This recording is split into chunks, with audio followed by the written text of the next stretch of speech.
Before initiating cardiopulmonary bypass, the team should verify which of the following?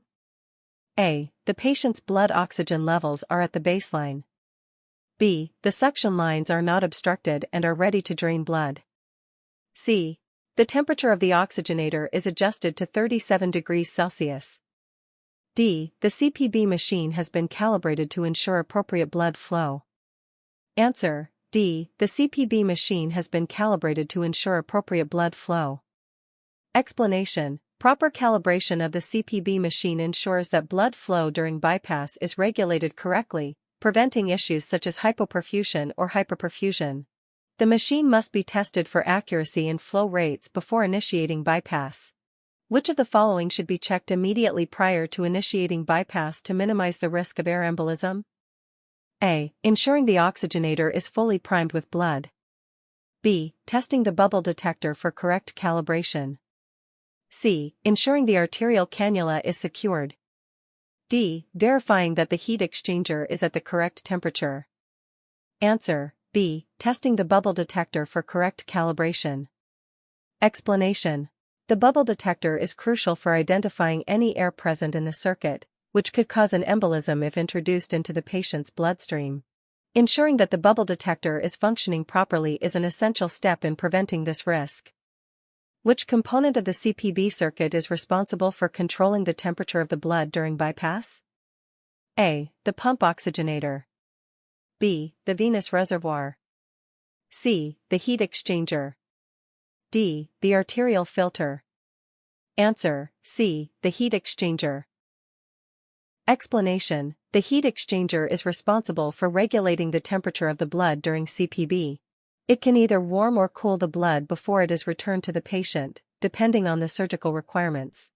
Temperature control is critical for maintaining metabolic stability during the procedure. What is the purpose of monitoring pressure levels in the CPB circuit? A. To monitor blood oxygenation. B. To detect any potential leaks or kinks in the tubing. C. To ensure that the blood is at the correct temperature. D. To adjust the pump flow rate. Answer: B. To detect any potential leaks or kinks in the tubing.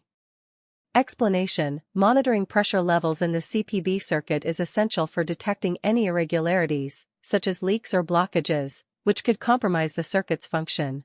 Pressure abnormalities are usually the first indicators of mechanical issues. What action should be taken if a mechanical malfunction occurs during cardiopulmonary bypass? A. Increase the pump speed to compensate for any changes in blood pressure.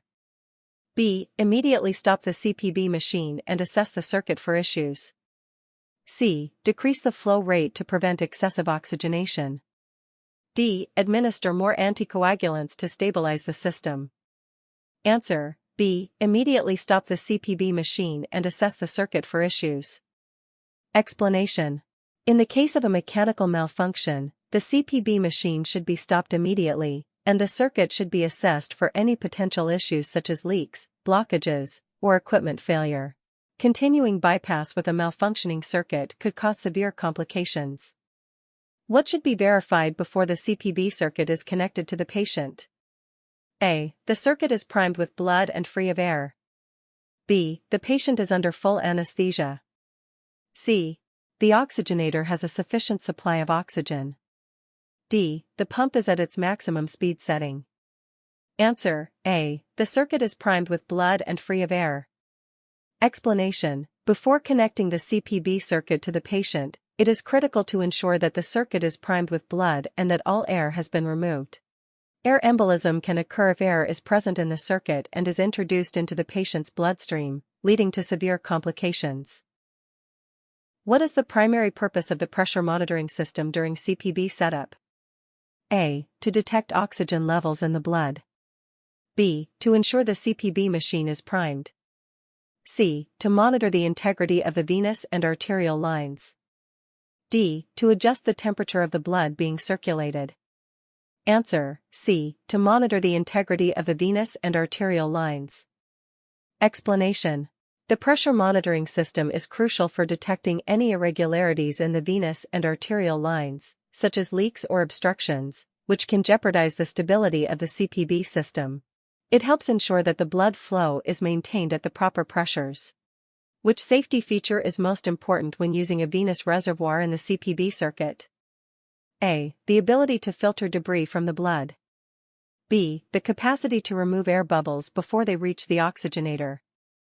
C. The ability to maintain an optimal blood volume in the circuit. D. The capacity to warm the blood before returning it to the patient. Answer: C. The ability to maintain an optimal blood volume in the circuit. Explanation: the venous reservoir is designed to collect blood returned from the patient and maintain an optimal blood volume. It ensures that the circuit is filled properly, preventing issues such as venous collapse or negative pressure in the venous return lines. Which of the following must be done to the CPB circuit immediately before initiating bypass? A. Monitor the patient's heart rhythm. B. Verify all pressure sensors are calibrated. C. Set the heat exchanger to the patient's body temperature. D. Prime the oxygenator with saline. Answer: B. Verify all pressure sensors are calibrated. Explanation: calibrating all pressure sensors ensures that accurate pressure readings are obtained during bypass, which are crucial for maintaining safe blood flow and detecting any potential issues with the CPB circuit, such as leaks or blockages. What is the correct action if the bubble detector alarm is triggered during CPB? A. Increase the oxygenator flow rate to compensate. B. Stop the bypass and check for air in the circuit. C. Increase the pressure in the arterial line. D. Administer a bolus of heparin to prevent clot formation. Answer: B. Stop the bypass and check for air in the circuit. Explanation: the bubble detector alarm indicates the presence of air in the CPB circuit. The first action should be to stop the bypass and check the circuit for any sources of air.